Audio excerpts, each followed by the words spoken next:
Bismillahirrahmanirrahim. Assalamualaikum warahmatullahi wabarakatuh. Perkenalkan, nama saya Raffi Dava Putra Hariza dari kelas SKEB 03. Kali ini saya akan memaparkan tugas individu saya terkait analisis kondisi energi dan energi berkelanjutan. Oke, jadi yang pertama di sini ada kondisi energi nasional, di mana kondisi energi nasional ini harus dilakukan transisi energi untuk memitigasi krisis iklim dan juga menjamin ketahanan energi nasional. Di sini ada 3 poin utama yang menjadi alasan kuat mengapa transisi energi nasional harus dilaksanakan. Yang pertama itu adalah keadaan energi, di mana uh, ketergantungan energi nasional masih bergantung pada bahan bakar fosil. Yang kedua ada tantangan global. Yang ketiga ada peluang renewable, di mana Indonesia memiliki potensi yang berlimpah, yaitu sebesar 419 gigawatt energi terbarukan yang membutuhkan modernisasi infrastruktur dan juga investasi untuk mencapai target 31% pada tahun 2050 sesuai dengan PP nomor 79 tahun 2014. Oke, selanjutnya ini ada keadaan emisi gas rumah kaca dari sektor energi. Ya, jadi di sini ada data dari IPCC, di mana sektor energi merupakan uh, sektor yang menyumbang mayoritas emisi gas rumah kaca, yaitu sebesar lebih dari 70%. Lalu untuk emisi CO2 sendiri ada di 37,4 gigaton, yang mana emisi CO2 ini menyebabkan kenaikan suhu bumi sebesar 1,1 derajat Celcius yang menyebabkan pemanasan global dan juga perubahan iklim. Oke, selanjutnya ini ada bauran energi nasional. Ya, di sini 89% eh, energi Indonesia itu masih didominasi oleh bahan bakar fosil seperti batu bara, minyak, dan gas. Nah, yang mana ini bisa menciptakan kerentanan ekonomi dan juga menahan target iklim. Nah, ini juga semakin mendorong bahwasannya kita harus melakukan transisi energi karena untuk mengejar target bauran energi terbarukan 31% pada tahun 2050.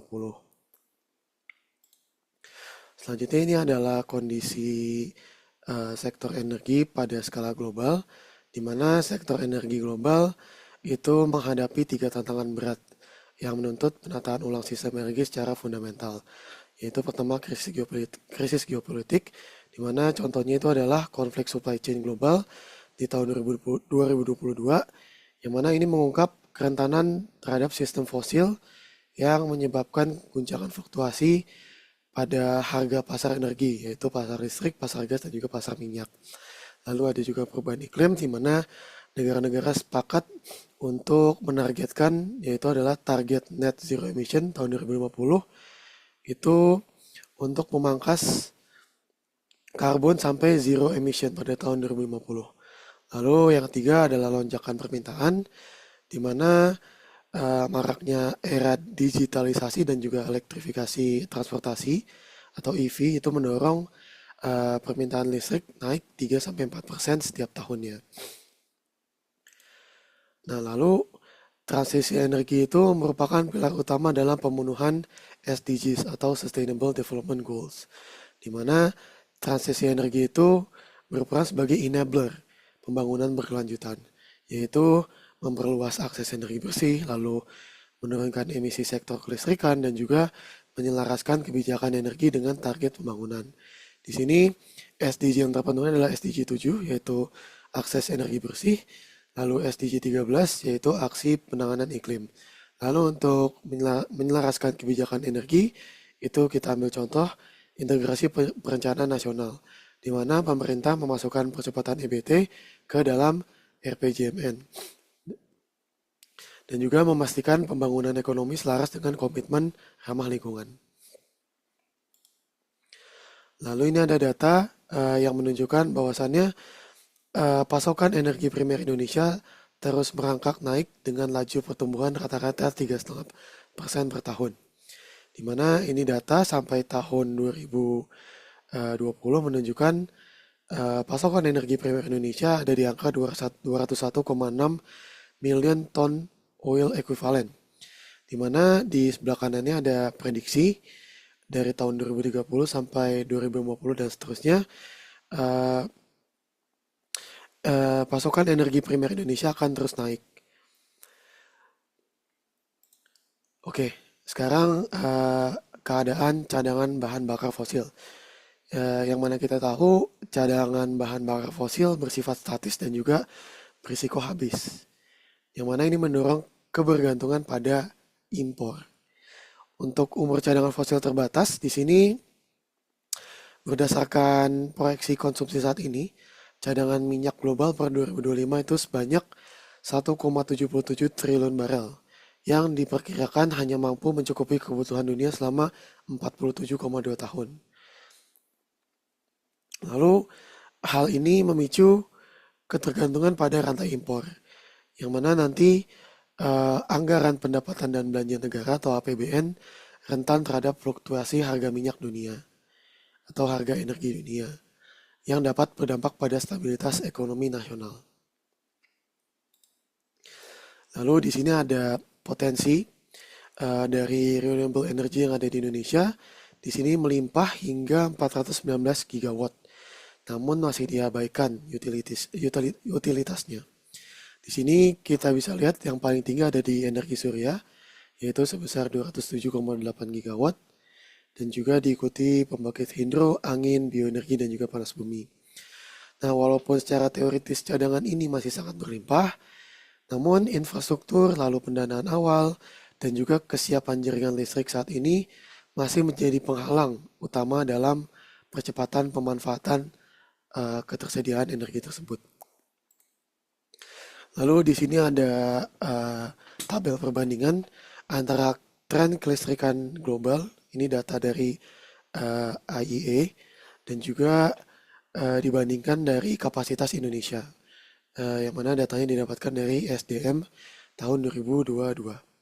Di sini parameternya ada 3. Pertama, dominasi pembangkit, di mana tren kelistrikan global memperkirakan energi terbarukan itu akan melampaui batu bara mulai tahun 2025.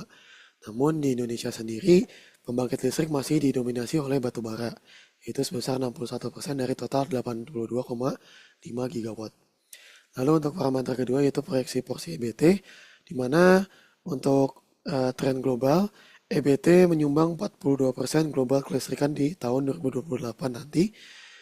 Namun di Indonesia, porsi EBT baru mencapai 14%, yaitu tertinggal dari target 23% di tahun 2025. Lalu yang terakhir ada status pendanaan, di mana tren global menunjukkan investasi teknologi PV dan baterai itu sangat agresif. Namun di Indonesia masih minim pendanaan hijau dan juga regulasi tarif listrik EBT. Lalu di sini ada 4 pilar strategi konversi energi yang dibutuhkan untuk mencapai keandalan yang ramah lingkungan. Yang pertama adalah pengembangan smart grid skala nasional. Ini fungsinya adalah mengatasi sifat intermitensi atau ketidakstabilan dari energi-energi yang tidak selalu muncul setiap saat. Contohnya energi surya dan angin, mereka tidak selalu muncul sepanjang hari dan sepanjang jam. Nah, lalu yang kedua adalah implementasi Battery Energy Storage System atau BESS. Kegunaannya adalah menyimpan cadangan energi saat beban rendah dan juga melepaskannya saat peak load. Lalu yang ketiga adalah fleksibilitas pembangkit konvensional. Ini bertujuan meningkatkan keluasan PLTU atau PLTGU yang tersisa untuk beradaptasi secara cepat sebagai penyeimbang beban atau load follower pada EBT. Lalu yang terakhir adalah optimalisasi baseload hijau, yaitu kita mendorong penuh pembangunan pembangkit, contohnya panas bumi dan hidro sebagai penopang beban dasar baseload atau baseload, yang mana pembangkit ini semuanya bebas emisi karbon sehingga mendukung keberlanjutan energi yang ramah lingkungan. Oke, mungkin sekian dari saya. Mohon maaf apabila ada ketidaklancaran atau ketidakbenaran kata yang saya ucapkan. Kurang lebih mohon maaf. Wassalamualaikum warahmatullahi wabarakatuh.